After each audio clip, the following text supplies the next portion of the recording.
There's no such thing as a Klopp era. Obliterating Manchester United. Think about the person that was making you cry. In recent history, we've got guys like Mo Salah going to Old Trafford, obliterating Manchester United on a daily basis. You know, since like the start of the 2020s, Mo Salah is the 7th highest goal scorer at Old Trafford. He plays for Liverpool, bro. That doesn't even make sense across a 5-6 year period. That's nuts. This is simple stuff. I understand what he's saying. Of course, you lot are better right now. But as you said, your childhood, right? You've got one more trophy than us. Just one more trophy. But I know the stress that we put you through your childhood. You know what it was like growing up as a Liverpool fan around Manchester United, right? But the thing is, the question is, who's the bigger club, right? Is the biggest club just defined by who has one more trophy? Because if it's on any other metric, revenue, stadium, fan base, it's Manchester United. It's social media clicks, if you want to go that, social media following, anything which actually defines large, which defines size, quantity. Man United blow Liverpool out the water. We're talking about Klopp era, Firmino, Salah, Mane. Best front three in Premier League history.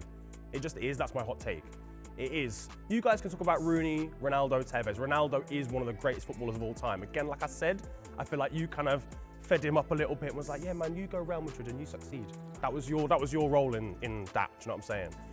Tevez, baller, Rooney, one of the best English players of all time. But as a front three, as a collective, it does not get better than Sadio Mane, Firmino, and Mo Salah, bro. The goal scoring record is absolutely outrageous across 5 seasons. Unfortunately, they had to go up against the Manchester City super team. You didn't have that during your era. We had a Chelsea super team. That won 2 titles, that was good for 3 seasons. You were against Blackburn and these. Oh, look at that. We were going Blackburn, Villa in the early 90s, man. There was no one there for you. Your defence. What about your defence? Have you guys ever produced anything, a partnership, like Nemanja Vidic and Rio Ferdinand? Clean sheet, longest record in terms of longest minutes in terms of conceding a goal. Rio Ferdinand and Vidic from 2006 to 2014. Do you know how many titles they won in that period? Vidic. You guys haven't. Vidic is a tricky one. You know that.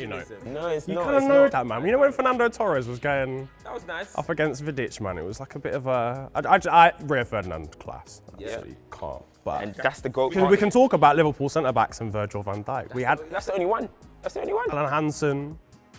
Yeah. Our centre backs during the 70s and 80s were incredible, better than Ferdinand and Vidic, man. What?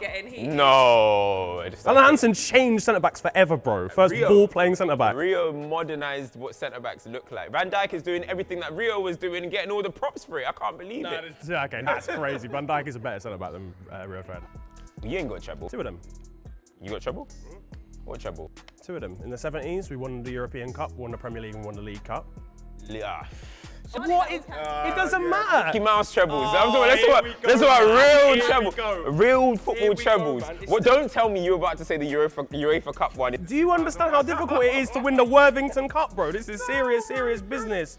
You talking about the one that got Owen the Ballon d'Or? Nah, the main treble is obviously the one that we won in the 70s. Yeah, we won one in 2000, 2001.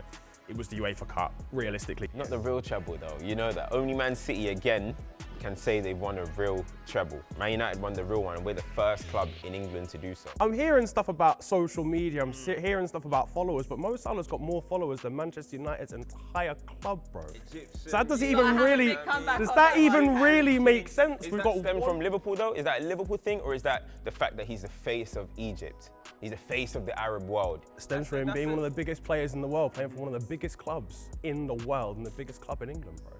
So if you're talking about players, you don't want to have that discussion with Man United. If you're talking about the players, who birthed Cristiano, the biggest footballer in the history of football? Where did that stem from? Sporting, man. You're talking about you're talking about Mo Salah. Mo Salah, great guy, great dude. You ain't Cristiano Ronaldo, and you know that. There's not that many people that you've brought in and gone, we made this guy.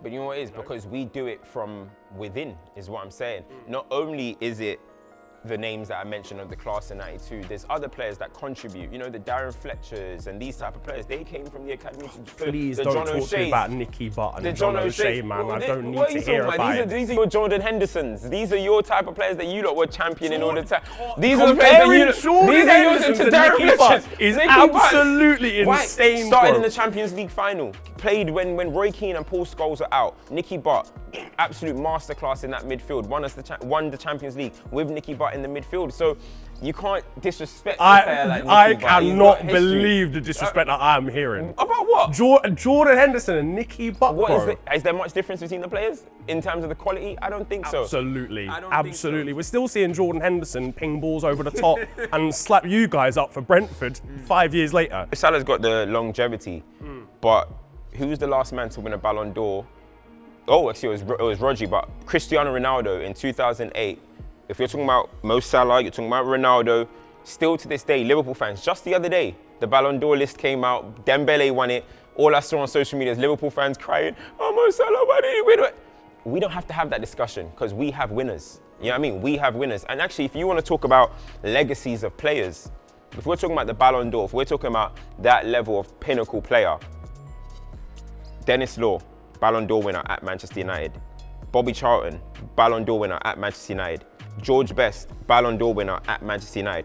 Cristiano Ronaldo, that's 4. 6 players have won the Ballon d'Or when playing their football in England. 7 of them, 4 of them played for Manchester United at that time.